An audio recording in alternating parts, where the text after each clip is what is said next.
Alright, welcome back to our channel. Ito muli sa RP Max Vlog. Sa Mika Love, shoutout po sa ating lahat guys, mga kaibigan, mga kalingap. Isang mapagpalang araw po sa ating lahat. Araw po ngayon ng Miyerkules, November 6, 2024. Okay, so naway nasa mabuting kalagayan po ang lahat guys sa mga panahong ito. Okay, so gusto ko lang pong gawa ng reaction guys. Ito nga pong episode 14 na vlog po ni Kalinga Prab sa Tambalang Danjoy. Okay, so bago ko po gawa ng reaction ito, panoorin muna natin sandali guys itong maiksing video clip na ito. Okay, so ito po yun. Inom ka muna ng gamot mo.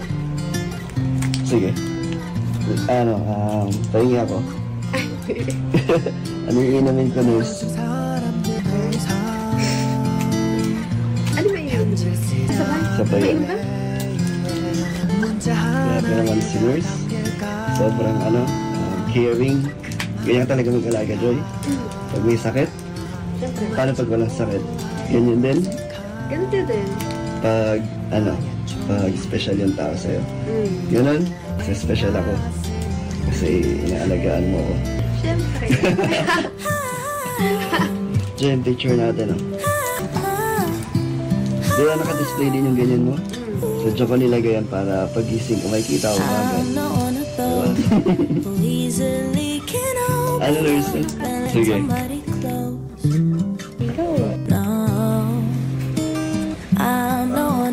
Inom mo ba? Patingin nga. Oo naman. Ba't ko naman lalawin sa sarili ko? Wala, ininom ko. Ha? Ah. Grabe, may trust issues ka. Wala nga, Diba? Okay na, nurse. Sige na, wag na. Ako nang bahala. Para magpapahinga ka na. Huwag na, inalagaan mo na ako tapos paglugas mo pa. Okay lang. Sige, ako na. Ipahinga ka na nandito, Joy. Kasi baka mapagod ka. Grabe, Joy. Thank you, Joy, Thank you sa effort mo. Ayun, so napanood po natin guys, napaka-caring po ni Joy. Nakakatuwa at talagang kinikilig po ang lahat na mga kadanjoy, mga kainsan dyan po sa episode na yan. Dahil nakikita po nila guys yung pagkikare ni Joy. At bago naman nangyari ito guys, si Kalingap Dan ay grabe din naman po ang pagkare kay Joy. Dahil nga hinahatid o sinusundo po niya si Joy sa kanyang paaralan. Okay? So ika nga, binabalik lang din ni Joy yung pagkikare din po ni Kalingap Dan sa kanya. Ika nga, they both care each other. Ayun.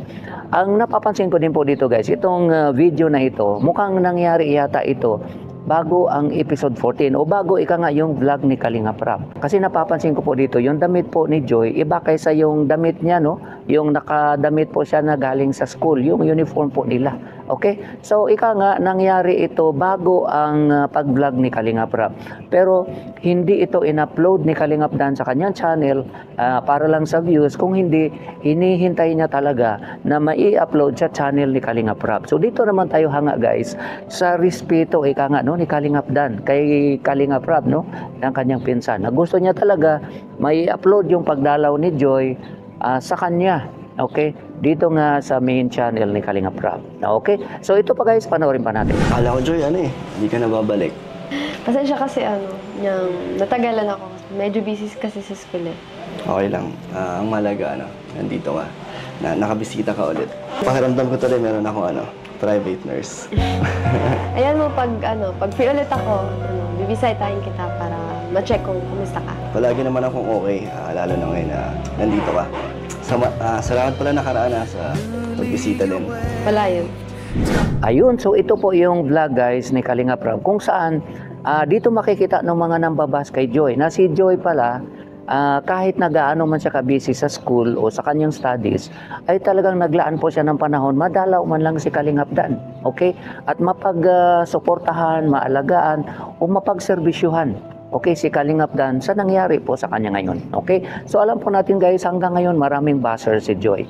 At dito nakikita natin na hindi ika nga nagpa-apekto si Joy kung ano man yung pambaba sa kanya. Ganun pa man, talagang dinalaw niya si Kalingap Dan at dito nga coordinated siyempre dahil nga po para magkaroon po silang vlog ng dalawa dahil sa nangyari po kay Dan medyo mahirap po ang situation siguro o ang pagkakataon na ma-vlog silang dalawa kaya habang ganito no pag dinalaw si Kalingap Dan ni Joy ito na ika nga yung tsansa na pwedeng i-vlog yung dalawa dahil nga po marami po talaga ang naghahanap. Okay, so tuloy pa natin guys.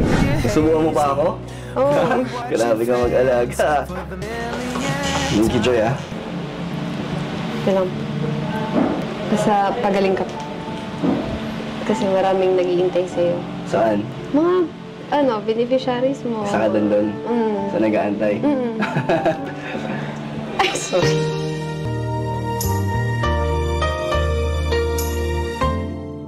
Ayun, so nakita po natin guys, ang pagsubo ni Joy kay Kalingap Dan ay ika nga nakakakilig. Alam ko po marami po ang kinilig sa portion na yan. Okay? Dito po natin makikita guys na napaka-caring talaga ni Joy. Okay?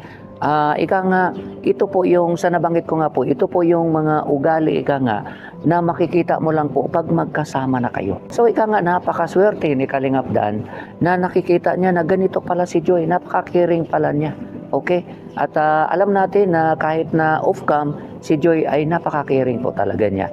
Mahirap po maghanap guys no, sa isang babae na napaka-caring. Although marami dyan, pero ika nga, mahirap mong malaman ika nga na ganito pala siya.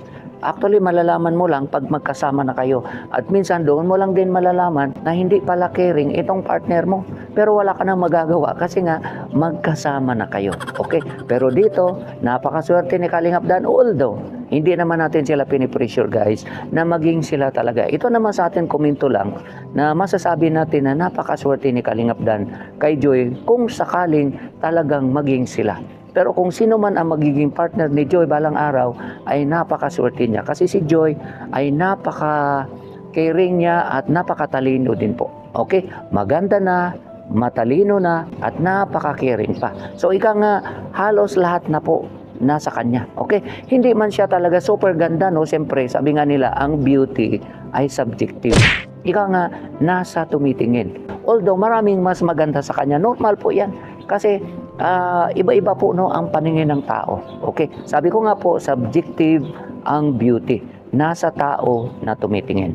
Pero si Joy, sa kanyang itsura ay napakaganda na po niya, napakabait, napaka-caring at napakatalino. Halos lahat na po nasa kanya. Kaya kung tutuusin ay napakaswerte kung sino man ang kanyang maging partner balang araw. Maaring si Kalingap Dan o maaring iba. Kung sino man ay napakaswerte po niya. Okay? So ito pa guys, panoorin pa natin. Joy, parang may ramdam na ramdam ko na may private nurse ako. Bakit nung naka-admit ako, di ko ito naramdaman? Iba pala pag may private nurse. Sige, sa'yo pa. Ramdam ko tuloy, Joy, mas napapabilis yung paggaling ko nito. Pag lagi kang bibisita. Okay po yan, para mas mabilis kang gumaling. Kaya nga gusto ko na ulit makalabas para bumalik sa dati kong ginagawa. Sa'yo, may nagsusundo. Wala na yung nagsusundo sa'yo. Okay lang po. Okay lang po ako. Isipin niyo po sarili niyo paggaling niyo. Oo naman. Inisip ko naman na gumaling syempre. And gusto ko din na mabisita ka ulit. Miss ko ng miss ko yung banding natin. Yung mga nakarang araw. Lalo na yung ribbon cutting. Salamat na nakapunta ka. Ang ganda. Sayang na, Joy. Gusto ko sanang makasama dun sa sa Baguio, di ba, ngayong November, sa birthday ni Kuya Val. Kaso, sabi ng doktor din na mahirap kasi baka mabinat. Pero ikaw, kung gusto mo, di ba, sasama ka? Sayang kasama nga, gusto ko sana magkaroon ng memories din ng Dan Joy sa Baguio. Ikaw, Joy, sama ka? Paano ako? Hindi, siyempre kung gusto mo sumama, hindi mo kita pipigilan para, di ba, sayang din bakasyon din yun. Kailangan mo din magpahinga kasi stress ka na sa pag-aaral mo. Pero kung babago yung isip mo, dito lang ako. Pwede mo naman ako bisitahin. Hindi naman sa ginugulo ko ang isip mo. Baka lang, Baka lang mas gusto mong kasama ako. Pero ano naman, hindi naman kita sinasabi huwag ka sumama. Pwede naman po. Ano? Pwede naman. Magpapaiwan ka? Hindi nga. Bakit? Para alagaan ako? Pwede naman. Pwede. Bakit para mas nararamdaman ko mas gusto mong sumama sa Baguio? Hindi, ano lang. Masaya lang ako, Joy, na bisita ka. Pero kahit sumama ka, masaya din ako. Kasi bibihira lang din yun eh. Parang once a year lang makapunta ng Baguio. Nakapunta ka na bang Baguio? Nakapunta ka na. Medyo walang yung Joy. Ano lang. Huwag mo ko isipin. Ano naman, kaya ko naman, nilaloko lang kita. Tinitignan ko lang yung reaction mo. Pero kaya ko naman mag-isa. Na nakakatayo naman na ako. Ano na lang to, ingat lang sa paggalaw. Pero ikaw, gusto ko mag-enjoy ka doon. Sure po kayo, baka hindi nyo pa kaya. Tapos wala akong kasama. Yan, kaya nyo po mag-isa. Oo naman, kaya ko naman. Basta ano mo lang, chat mo lang ako. Update mo lang ako, tapos okay na ako doon. Ano? So totoo po yan guys, pag ang tao masaya, inspired ka, ika nga, mabilis po yung recovery. So pag palagi nga naman, si Joy dyan po kay Kalingap Dan, laging masaya si Kalingap Dan, di siyempre mabilis ang recovery niya. Okay? Dahil po pag ang tao masaya, may mga chemicals po sa katawan natin na nag-i-increase. At yung chemicals na yun, ika nga, yun ang magkukos kung bakit yung recovery natin, kung may sakit man tayo, may lagnat o kung ano mang sakit, o dito nga sa case ni Kalingap Dan, na magre-recover siya sa kanyang operation, ay lalong mapadali. Yung healing process, ika nga, mas mapabilis. So, yun po ang nakakatuwa dito nga po sa napanood natin. Okay? Isa din sa napapansin ko dito guys, yung binanggit nga ni Kalingap Dan, na baka pwedeng hindi na siya sumama sa Baguio, yung biro niya. At sinabi ni Joy na okay lang po.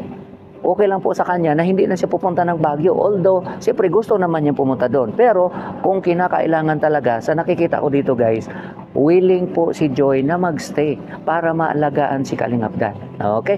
Pero binanggit naman po ni Kalingap Dan na siyempre gusto din naman niya kay Joy na mag-enjoy kasi siyempre pagkakataon na din po ito na makapunta po siya sa Baguio. Okay? So, nandoon naman yung pagkikir din po niya kay Joy na mag-enjoy, makapag-unwind kasi nga po, bakasyon. Okay? Although si Joy, nandoon yung kanyang pag-alinlangan dahil siyempre pupunta ka ng Baguio na malungkot o mag-iisip ika nga kung kumusta na ang inyong partner o ang inyong kalab team. Pero sabi nga ni Kalingap Dan, walang problema, pupunta ka doon, mag-enjoy ka doon, basta tawagan mo lang ako, mag-video call ka lang sa akin, mag-chat ka lang sa akin, okay na po yun. Ayun, so napaka-sweet, nakakilig, ika nga itong episode na ito. Alam ko marami ang natutuwa at kinilig. Ito nga po sa episode 14 na ito. Meron pa nga pong nag-reaction na si Kim Chiu daw, nabanggit daw ang Danjoy. I'm not sure kung totoo po yun guys, pero may mga nabasa ako sa comments, may mga nag-reaction na si Kim Chiu binanggit daw ang Danjoy sa kanyang siguro sa kanyang show. Okay? So yun lang po guys ang aking konting reaction dito nga po sa episode 14. Alam ko po marami ang natutuwa dyan, marami ang kinilig dyan, at isa na po ako doon, kahit na po may edad na po tayo, nag-enjoy po tayo guys sa tambalang Danjoy. At ganoon din naman po ang suporta natin sa lahat po ng tambalan na meron si Kalingap Rap. Okay? So maraming salamat po sa inyong lahat guys, sa inyong walang sawang pagsubaybay at panonood po ng ating mga videos, ating mga live, ating mga upload, sa inyong pag-comments, pag-likes, pag-shares, at lalong-lalo na po sa hindi pag-skip ng ads, ay maraming salamat. Ingat po tayo guys, o nasaan man tayo. God bless everyone. I love you all. Bye-bye.